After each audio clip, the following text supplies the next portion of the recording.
नसर साहब, अब तो जी रशिया ने जी। भी कंसर्न शो करने शुरू कर दिए हैं कि अफगानिस्तान की सॉइल जो है वहां से जी हाँ। दहशतगर्दी फैलाई जा रही है।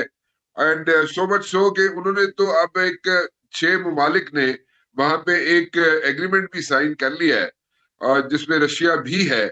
और वो फोर्सेस जो है, जो बॉर्डर लगता है अफगानिस्तान का रशिया के साथ, वहां पे फोर्सेस भी डिप्लॉय करने जा रहे हैं। अब इससे ज्यादा और क्या बात हो सकती है? पूरे रीजन में ये प्रॉब्लम खड़ी होने जा रही है, सिर्फ इसलिए कि यहाँ पे अफगानिस्तान के अंदर दहशतगर्द मौजूद है। And the Afghan government is least pushed about it. So what do you have to say about this one? पूरा रीजन जो है इसकी लपेट में नहीं आ जाएगा दहशतगर्दी की? थैंक यू मुबशर साहब। हाँ बिल्कुल, आप बिल्कुल सही वजह फरमा रहे हैं। ये कंसर्न सारे खत्े में है। रूस, चीन, ईरान, सेंट्रल एशियन जो ममालिक हैं उनके दरमियान उधर भी है। मैं पढ़ रहा था आज की अखबार में कि कल या एक दिन पहले ताजिकिस्तान में कोई चीनियों को टारगेट किया गया और कोई चीनी बाशिंदे जो हैं वहाँ मारे गए हैं। और उसका जो इल्ज़ाम है वो यही अफ़गानिस्तान से कोई दहशतगर्द आके उन्होंने टारगेट किया है चीनियों को भी। तो ये सिर्फ पाकिस्तान नहीं कह रहा अभी, ये तो हम पहले से कह रहे हैं कि ये अफ़गानिस्तान में जो दहशतगर्दी के जो गिरोह हैं इनको बंद किया जाए। और इन्होंने तालिबान ने आपको याद होगा कि जब कतर में इन्होंने माहिदा जब दस्तखत की थी अमेरिका के साथ, तो उस वक्त भी इन्होंने जी ये कमिटमेंट दी थी कि हम ये दहशतगर्दी जो है इसको बंद करेंगे और बेसिस को हम बंद करेंगे। लेकिन उन्होंने अभी ये अपना जो कमिटमेंट है उसको इन्होंने इम्प्लीमेंट नहीं किया। तो आप जो कह रहे हैं बिल्कुल सही है कि सिर्फ पाकिस्तान नहीं है, अभी सारे खत्े में ये ख़तरा फैल गया है। सो मेजर साहब, दोहा एग्रीमेंट को आप रेफर कर रहे हैं। दोहा एग्रीमेंट की वायलेशन की इन्होंने, इसी इंटरिम गवर्नमेंट ने, अफगान गवर्नमेंट ने। हम शोर मचा मचा के थक गए, पूरी दुनिया को बता बता के थक गए कि अफगान सॉइल जो है वो दहशतगर्दी के लिए इस्तेमाल की जा रही है। वहां पे 15 से 20 दहशतगर्द ऑर्गेनाइजेशन मौजूद हैं। अब तो रशिया जो है वो तो बहुत विजिलेंट हुआ है, और वो अपने बॉर्डर्स को सिक्योर करने के लिए, ताकि रशिया के अंदर 6 मुल्क और जो पहले सोवियत यूनियन का किसी वक्त हिस्सा हुआ करते थे, they are also concern. And they say कि जनाब दहशतगर्दी वहां पे फैलाई जा सकती है, फैलाई जा रही है। And they are very bright chances. वो तो उनको बिल्कुल, they are keeping a close eye on them.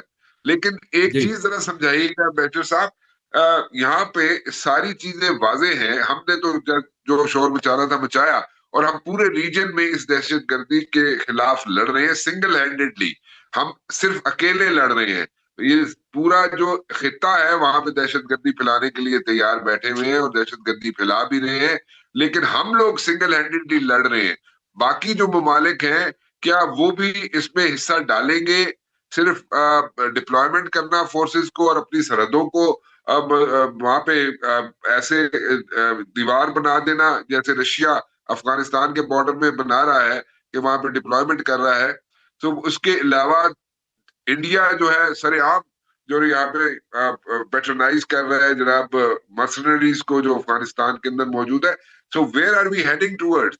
ये हुकूमत जानी चाहिए, अफगानिस्तान की इंटरिम हुकूमत जो आज तक बैठी हुई है। दहशतगर्दी के वाकयात जनाब आप देखें व्हाइट हाउस के सामने होते हैं, वहां पे जनाब नेशनल गार्ड्स मारे जाते हैं, वो भी अफगान नेशनल्स हैं। So what exactly are these guys up to?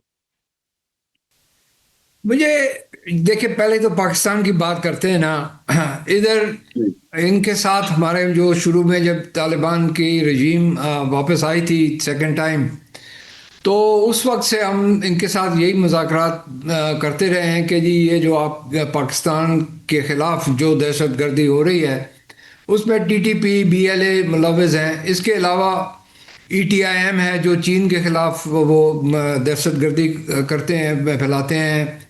ISS के है, इस्लामिक मूवमेंट ऑफ उज़्बेकिस्तान है, और बाकी कोई 20 के करीब उधर जो हैं गिरोह वहाँ अफ़गानिस्तान की सॉइल पे। तो شروع میں تو افغان طالبان کا موقف یہ تھا کہ جی ہم ہماری مدد کریں، ہمارے پاس کیپیسٹی نہیں ہے، اب تو ہمیں تھوڑا وقت دیں، ہم ان کے ساتھ ان کو کوشش کریں گے۔ ان سے پھر ہمیں اور چین کو انہوں نے یہ کہا کہ جی ہمیں پیسے دیں، ہمیں فنڈز دیں تو ہم ان کو ساؤتھ سے نارتھ لے جائیں گے افغانستان میں۔ اب جو پچھلے سے میں دیکھ رہا ہوں، جب سے اس سال جب سے دہشت گردی میں بہت زیادہ چڑھاؤ ہوا ہے، اس وقت سے یہ طالبان کی موقف جو ہے وہ بھی بدل گیا۔ ابھی وہ کہتے ہیں کہ جی یہ آپ کا اندرونی مسئلہ ہے، ہمارا اس سے کوئی تعلق نہیں، آپ اپنا مسئلہ حل کریں، خود کریں۔ اچھا، میں اس کو جوڑتا ہوں ان طالبان حکومت کی جو تعلقات ہندوستان سے بہتر ہوتے جا رہے ہیں، اور آپ نے دیکھا بھی ان کا فورن منسٹر بھی وہاں دلی میں ایک ہفتے بیٹھا ہوا تھا، تو یہ ایک طالبان اور ہندوستان کے درمیان جو اس میں کوآپریشن ہو رہی ہے ٹیررزم کے حوالے سے، یہ اس کی وجہ سے یہ ہم دیکھ رہے ہیں کہ پاکستان کی ابھی یہ بات نہیں ماننے کے لیے تیار ہیں، اور ہمیں انہوں نے کمپیل کیا ہے کہ اپنے دفاع کی وجہ سے، اپنے دفاع کو مضبوط کرنے کے لیے ہم ان کے خلاف جہاں جہاں ان کے ٹارگٹس ہمیں پتہ ہیں وہاں پر ہم نے ان کے اوپر حملہ بھی کیا۔ لیکن میرا یہ خیال ہے کہ ہمیں ایک ملٹی پرونگ پالیسی اختیار کرنی چاہیے، جس میں کائنیٹک ایکشن یا یوز آف فورس کے علاوہ ہمیں ڈپلومیٹک پریشر طالبان کی حکومت پر اور دباؤ بڑھانا چاہیے۔ اور یہ جو آپ نے فرمایا کہ روس اور دوسرے دیگر ممالک جس خطے میں ابھی اس میں ان کا خود ابھی کنسرن بڑھ گیا ہے، تو اس کی وجہ سے ہمارے جو ثقافتی یا ڈپلومیٹک جو پریشر ہوگا وہ مدد ملے گی ہمیں طالبان پر یہ پریشر بڑھانے کے لیے۔ اس کے علاوہ میں یہ بھی آپ کو یاد دہانی کروا دوں کہ اقوام متحدہ کی رپورٹ پچھلے ہفتے ہی آئی ہے، ایک اور رپورٹ آئی ہے جس میں انہوں نے پھر سے یہ واضح طور پر کہا ہے کہ افغانستان میں کئی مختلف دہشت گرد گروہ ہیں، اور خاص طور پر انہوں نے ٹی ٹی پی اور بی ایل اے کا بھی ذکر کیا، اور یہ پھر سے انہوں نے کہا ہے کہ انہیں امداد ملتی ہے، انہیں ہتھیار ملتے ہیں، اور انہیں امریکی ہتھیار جو وہ چھوڑ گئے ہیں وہ بھی ان کو دیے گئے ہیں۔ تو یہ جب اتنا ثبوت سامنے آ گیا ہے تو ابھی کوئی ان طالبان کے پاس کوئی جواز نہیں رہا کہنے کے لیے کہ جی ہمارا اس سے کوئی تعلق نہیں ہے۔